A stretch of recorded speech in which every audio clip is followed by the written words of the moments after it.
Collector మీద జరిగినటువంటి దారుణాన్ని పూర్తి స్థాయిలో నేను ఒక జిల్లా వాసిగా, అధికార పార్టీలో ఒక చైర్మన్ గా, తాండూరు నివాసిగా నేను దీన్ని పూర్తి స్థాయిలో ఖండిస్తున్నాను. ఎందుకంటే ఒక అధికారి మీద, మన కోసం పనిచేయడానికి వచ్చినటువంటి వ్యక్తి మీద ఈ విధమైనటువంటి దారుణాలకు ఒడగట్టినటువంటి వ్యక్తులు దీన్ని తీసుకొని పోయి రైతుల మీద, అంటే వాళ్ళు చేసినటువంటి ఈ బీఆర్ఎస్ దొంగలు చేసినటువంటి దారుణాన్ని రైతుల మీద పడేసే ప్రయత్నం చేస్తున్నటువంటి వీళ్ళకి హెచ్చరిస్తున్నా. ఇది మా జిల్లాలో, మా రేవంత్ అన్న అడ్డాలో మీరు చేసినటువంటి దారుణాన్ని ఇంకెక్కడైనా మరెక్కడైనా ఎప్పుడైనా చేస్తే ఊరుకునేది లేదు అని ఈరోజు హెచ్చరిస్తున్నా.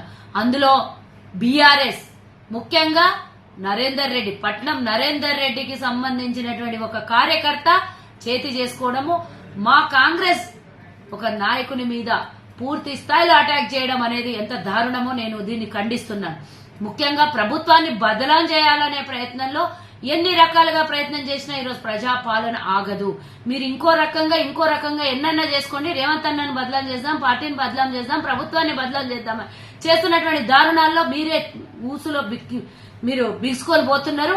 రేపు ఉచ్చులో బిగుసుకొని పోయి జైలుకి వెళ్లేది ఖాయమని తెలిసి ఒకడు పోయి ఢిల్లీలో కూర్చుంటాడు. వారి కేటీఆర్ ఆదేశానుసారం నరేందర్ రెడ్డి ఈరోజు తన కార్యకర్తలతోని, తన గుండాలతోని, టీఆర్ఎస్ గుండాలతోని ఒక కలెక్టర్ మీద అటాక్ చేయించిన చూడు బిడ్డ. ఖబర్దార్ నరేందర్ రెడ్డి, మళ్ళొకసారి ఆడ ఎట్లా తిరుగుతో చూస్తాం కొడంగల్లా. అసలు ఫస్ట్ ఆఫ్ ఆల్ ఆ కార్యకర్త చేసిన తప్పేం లేదు, వీడిని ఫస్ట్ తీసుకొని పోయి జైల్లో పెడితే చక్కగా అవుతారు. కలెక్టర్ మీద దాడి చేపిస్తావా?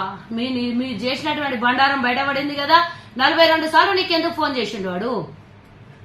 అంటే నువ్వు చేసిన దారుణాలకి కార్యకర్తలు బలైపోయి వాళ్ళు వచ్చి మా కార్యకర్తల్ని, మా నాయకుల్ని కొట్టడము, బదలాం చేయడము, రైతుల మీద తోసేయడం.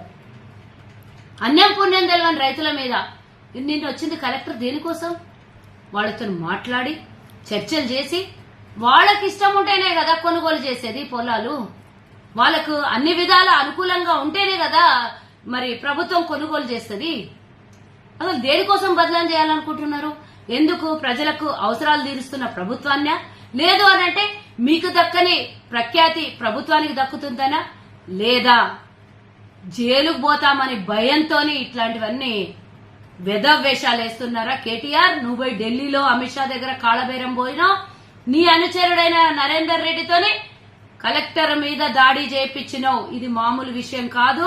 రేపు పొద్దున మీరు ఎక్కడ బయట తిరిగినా కూడా పూర్తి స్థాయిలో బందోబస్తులో వెళ్లాల్సినటువంటి అవసరం ఉంటది. మీరు ఇక బతకరు, బయట తిరగడానికి అర్హులు కాదు.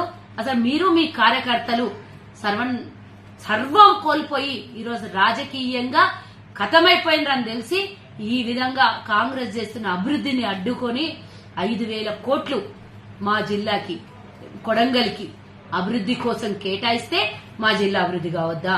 మా నియోజకవర్గాలు బాగుపడొద్దా? మా నియోజకవర్గాల్లో రోడ్లు, రవాణాలు, కాలేజీలు, ఇన్స్టిట్యూషన్స్, ఆసుపత్రులు, ఇంకా పెద్ద పెద్ద కంపెనీలు రావద్దా? ఎందుకు నీకు మా మీద కసి? మా జిల్లా మీద ఏం పగబడి నువ్వు? ఇంకోసారి మా జోలికి గాని, మా ప్రభుత్వం జోలికి గాని, మా కార్యకర్తల జోలికి గాని, అమాయకులైన రైతుల మీద నెట్టేసి జోలికి వచ్చే ప్రయత్నం చేస్తే ఊరుకోం బిడ్డ అని హెచ్చరిస్తున్నాం. ఖబర్దార్ మా కార్యకర్తలు, మా అభివృద్ధికి అడ్డం వచ్చిన వాళ్ళకందరికీ అని హెచ్చరిస్తున్నాం.